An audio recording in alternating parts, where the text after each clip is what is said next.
Alright, so boom, you're out there, right? Living the dream, or at least that's what the Instagram feed says.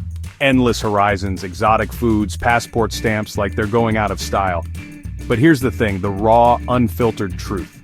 Sometimes that dream starts to feel, well, like work, like a grind, like something you to do, not something you to do. And nobody talks about that part enough. That moment when the adventure starts to wear thin, when the open road feels more like a hamster wheel. This isn't about complaining, this is about being real. Travel is one of the greatest things we can do, period. It expands your mind, it challenges you, it shows you what you're made of. But like anything awesome, if you don't check in with yourself, if you don't adjust the dials, it can go sideways. You can burn out, lose the magic, even start to resent the very thing you once loved. It happens to the best of us, it's happened to me. So, this video? This is for you if you've ever felt that little niggle, that whisper that maybe, just maybe, your travel game needs a tune-up. We're gonna dive into 6 big, flashing red signs that your travel routine isn't just tired, it's actively crying out for a makeover. No judgment, just straight talk, because getting back to that pure, unadulterated joy of exploration, that's the goal. Let's get into it. Okay, first up, let's talk about burnout. This isn't just, oh, I need a nap tired. This is deep in your bones, soul-level exhaustion. It's when the thought of packing your bag one more time, or navigating another chaotic bus station, fills you with a sense of dread instead of excitement. You know that feeling? Like your internal battery isn't just low, it's completely fried, and no amount of coffee seems to touch the sides. That's the red flag right there. I remember a time I was bouncing between 3 continents in 2 weeks. Sounds epic, right? And parts of it were. But by the end, I was a zombie. I was irritable, I wasn't enjoying anything, I was just going through the motions. The joy was completely sucked out. It's easy to fall into this trap, especially when you're chasing experiences or trying to maximize every single second. The pressure, man, it's real. We see these highlight reels online, everyone living their best life 24/7. But behind those perfect shots, there's often a whole lot of hustle, stress, and yeah, sometimes sheer exhaustion. The pressure to always be on, to always be discovering, to always be having in time can be crushing. It's like you're performing travel instead of living it. And that performance takes a toll, a serious toll. So, what are the symptoms? Beyond the obvious tiredness, look for things like increased cynicism. Are you finding fault with everything? Are small inconveniences sending you over the edge? Maybe you're getting sick more often, or you've lost your appetite for new things, literally and figuratively. These are your body and mind screaming for a timeout, a genuine break from the constant stimulus and decision-making that travel demands. And here's the kicker, the importance of breaks. I'm not talking about a lazy afternoon by the pool, though those are nice. I mean a real dedicated period of rest and recharge. This could be slowing down your pace dramatically, staying in one place for an extended period, or even, dare I say it, taking a break traveling altogether. It sounds counterintuitive when you're living the dream, but it's essential. How do you know you a break, not just one? It's when the negatives start to outweigh the positives, when you're fantasizing about your own bed more than the next adventure, when the thought of planning the next leg of your journey feels like a monumental chore rather than an exciting prospect. That's your cue. Your system is overloaded, and it needs a hard reset. Alright, sign number 2. The excitement, the sheer thrill of it all has just vanished. Poof, gone. Travel at its core should light you up. It should be about discovery, about that wide-eyed wonder when you see something incredible for the first time. But what happens when you're standing in front of a world-famous landmark and all you feel is, meh, that's a big one. That's your spirit telling you something's off. It's that been there, done that, bought the t-shirt syndrome. You've seen so many ancient ruins they start to blur together. Another waterfall? Cool, I guess.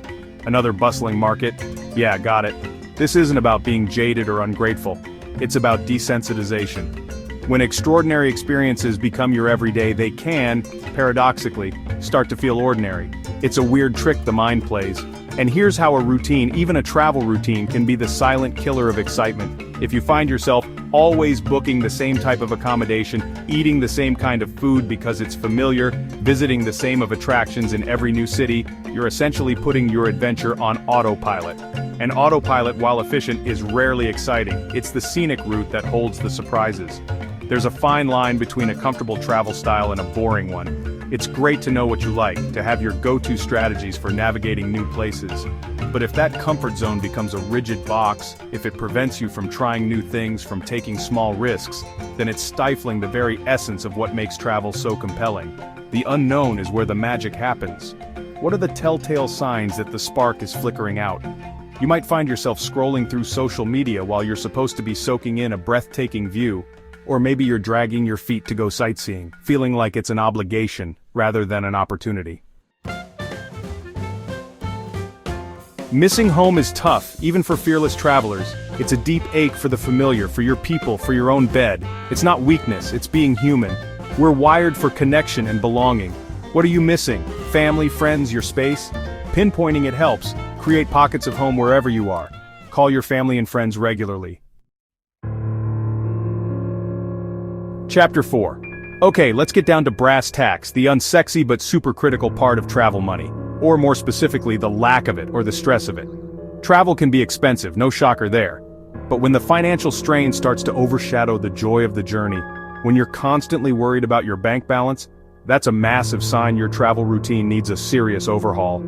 There's this immense pressure, often fueled by social media, to have these lavish, experience-packed travels, the infinity pools, the gourmet meals, the hot air balloon rides. And while those things are amazing, they come with a price tag. Trying to keep up with that Joneses on tour lifestyle when your budget doesn't match can lead to some serious financial headaches, and fast. What are the warning signs here? Are you constantly checking your bank account with a knot in your stomach? Are you starting to cut corners on things that actually matter, like decent food or safe accommodation, just to make your money stretch? Are you swiping that credit card a little too freely, telling yourself you'll figure it out later? That later always comes, and it's usually pretty painful. Financial stress has this insidious way of sucking all the fun out of travel. It's hard to appreciate a stunning sunset when you're mentally calculating if you can afford dinner. It's tough to immerse yourself in a new culture when a part of your brain is constantly occupied with money worries. That anxiety becomes your unwanted travel companion, and it's a real buzzkill. So the makeover here involves a hard, honest look at your travel style versus your budget. If your champagne tastes on a beer budget, something's gotta give. This might mean swapping those boutique hotels for well-rated hostels or guest houses. Chapter 5. This one is huge, and it often creeps up on you, your health. I'm talking physical, mental, the whole shebang. Constant travel, the different time zones, the unfamiliar foods, the disrupted sleep schedules, carrying heavy bags. It can take a serious toll on your body. If you're constantly feeling run down, getting sick, or just generally not feeling like yourself, your body is waving a giant red flag. It's so easy to ignore those early warning signs, that persistent fatigue you chalk up to jet lag even weeks later, those digestive issues you blame on just one dodgy meal, that cough that just won't go away. We're often so focused on the next destination, the next experience, that we forget our physical well-being is the vehicle that gets us there. And if the vehicle breaks down, the journey stops. There's this push-through-it mentality that a lot of travelers adopt. I didn't come all this way to be sick in bed. And I get it.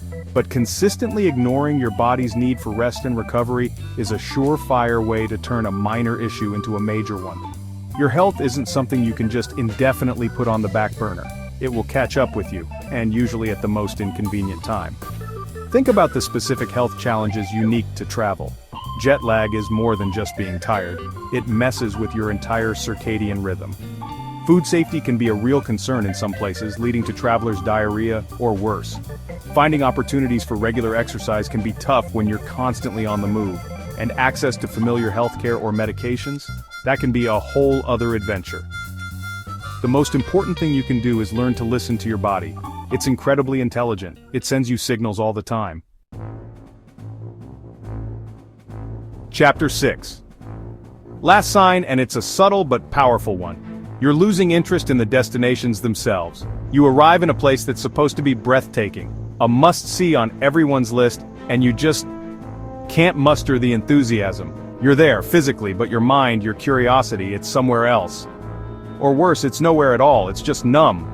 This isn't necessarily about the destination being overrated or boring. More often it's about your internal landscape, your connection or lack thereof, to the places you're visiting. If you find yourself thinking, oh, another ancient temple or just one more stunning beach, it's a sign that you might be suffering from destination fatigue. The novelty has worn off, and you're just going through the motions, this can definitely be a symptom of overall travel burnout, which we talked about earlier. When you're exhausted, it's hard to appreciate anything. But it can also be a sign that your travel interests are shifting, or that your current approach to choosing and experiencing destinations isn't working for you anymore. You're craving something different, something more. It's that feeling of ticking boxes rather than genuinely experiencing a place. You go to the famous landmark, take the obligatory photo, and move on, without any real engagement or feeling. It's like consuming travel content rather than creating your own meaningful travel story. And that, my friends, is a hollow victory. It leaves you feeling empty, not enriched. So, there you have it, 6 signs, 6 wake-up calls that your travel life might need a little bit of a remix. Look, travel is one of the most incredible gifts we can give ourselves. It's a chance to grow, to learn, to connect. But like any good thing, it needs attention, it needs care, and sometimes it needs a full-on makeover to keep it vibrant and fulfilling. These signs aren't about failure. They're about awareness, about tuning in and making the changes that will let you keep loving this wild ride.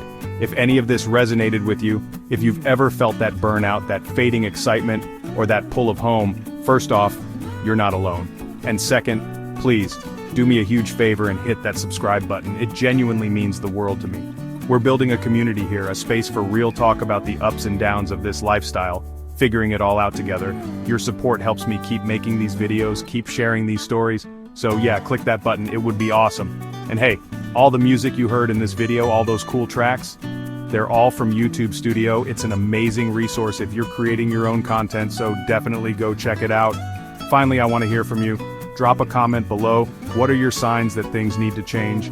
What are your go-to strategies for refreshing your travel routine? Let's keep this conversation going, keep it positive, keep it helpful. Thanks for watching, and I'll see you in the next one.